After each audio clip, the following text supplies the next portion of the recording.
Yes, it's still Oktoberfest here at Basic Beer Reviews, and we are doing another one of these Oktoberfest beers. The little box is all gone. I've got one of the Aldi ones that I got still, but I have got this one that I got from Booths, and it's the Ayinger Festmarzen, and it is, well, it's another Oktoberfest beer. And it's an Ayinger. Ayinger's, I love their Helles, one of the greatest Helleses that I've had. It's a really good one, and it's available quite a lot of places, the Ayinger Hell. This is the Ayinger Festmarzen, and it's, yeah, what else can I say about it? It's all in German. Let's let the beer speak for itself. So, oh god, that didn't go up there earlier. There we go. So I smelt a little bit on the opening then, actually, while I was messing about trying to open a bottle. Simplest of tasks with a bottle opener. Let's get a glass here. So, got my nice Zillertal glass from nearly 20 years ago, and I've got my Ayinger Festmarzen. So, love the picture, loving the picture on that. I don't know why, I just love that. Love the farm thingy town. It's not a farm, is it? What I'm talking about, it is a little village with a church. Just at first glance, it looks a bit like a farm. Maybe it doesn't actually.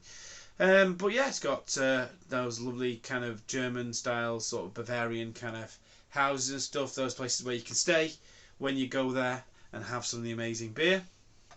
But I'm rabbiting and I'm warming the beer up with my hand, so let's get pouring it. Let's see what it looks like.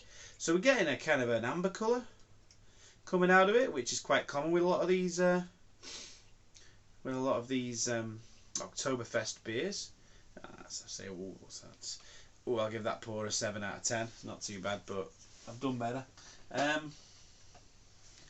So let's have a look. A lovely clean glass there. We've got again the little bit of carbonation coming up the middle. It's not too much carbonation. It's not too fizzy. That is absolutely brilliant. That's what we're looking for with these things. Head's dissipating a bit there. It's slightly off white, but we're getting a lovely kind of browny, orangey, rusty colour coming through there. It's kind of like an amber colour, really. It's almost like resin. I used to play violin when I was a kid, and the resin that we used to use to resin our bows, not our bows, our bows. What am I talking about? A long time ago, was that colour. It was that lovely amber colour.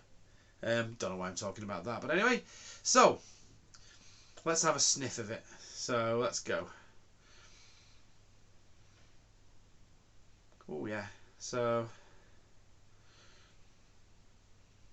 yeah, so we're getting a kind of get a lot of maltiness there. The malt is hitting you right up front there.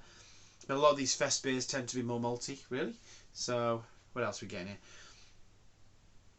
We're getting the grassy. We're getting a little bit of wheat,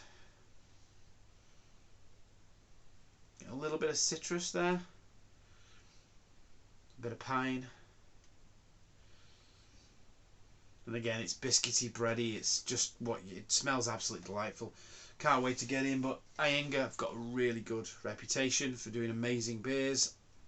I'm not going to waffle anymore. I am going to go in for the taste. Cheers.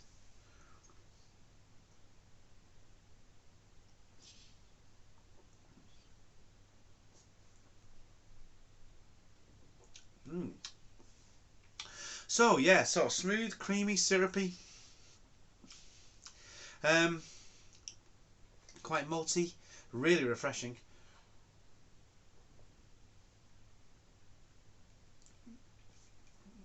Quite light but really tasty. Yeah, it's got a lot of those kind of really malty, kind of almost ale-y characteristics, but in a really good way. It's just really good. It's just like a lager but better. So it's like a Helles but better. It's like a Pilsner but better. It's just got something else to it. I mean, I say a Pilsner, it's not quite like a Pilsner really. It's not as crisp and not as bitter as a Pilsner. Nowhere near. But you know, I do like a Pilsner from time to time, but I'm more of a Helles guy. And this is just like a Helles on steroids basically. It's just really, really good.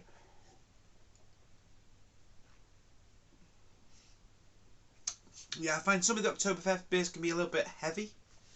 This one I think is 5.8. I'll just double check. This is 5.8 on there, which I think that's a bit of the sweet spot.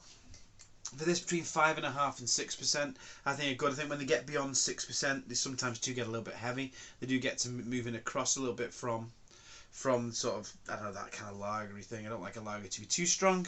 But I say this one, 5.8, beautiful sweet spot, got a lot of flavour to it. Refreshing, delicious. Let's give it a rating. So, basically quality, it's great. There's nothing wrong with the quality. It was, yeah, I mean, it hits the spot, doesn't it? I'm going to give it an A minus for quality. It's up there in the A tier, no problem at all.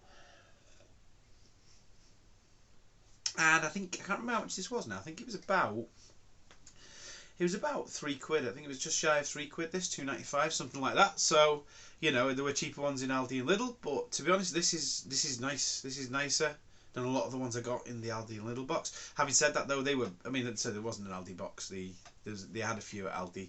The Lidl box, it was lovely. There were some really great ones here. This one is up there with the best of them, I'd say. I wouldn't say it was particularly nicer than them. I mean, some of them were right corkers. They really were good. This is up there with that.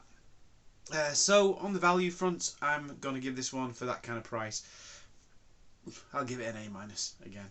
So there you go, A minus for value, A minus for quality. I'm finishing off the rest of this one. So until the next time, have a good one.